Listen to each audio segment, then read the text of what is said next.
I once tried to buy shoes when I had no shoes. Let me explain.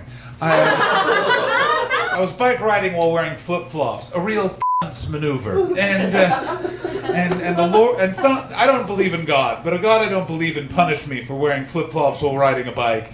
And I had to stop quickly, causing one of my flip-flops to rip. And for some reason I then went, well, this other one must just die with his brother.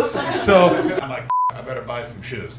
So I stop at a Payless Shoes. For those of you that don't remember, you guys seem young enough not to remember a Payless Shoes. Let me explain it. Imagine a shoe store, but it's bad. So I open the door, and a woman.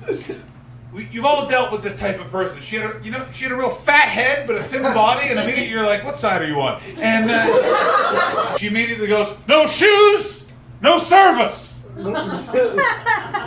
then I said, but I need shoes. And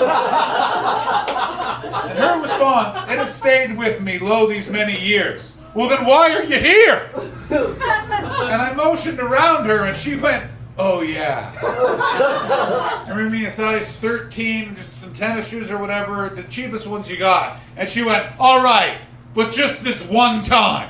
And then that night, I was in a bar. And who was also in that bar but the clerk from the shoe store? And I tapped her on the shoulder, and she turned around, and she immediately went, what? Well, I was like, wow, that face does match your personality. And I went, it's me. And she went, what? For who? And I went, you work at Payless Shoes. I bought these shoes there today because I had no shoes. And then she said, that happens a lot more than you'd expect.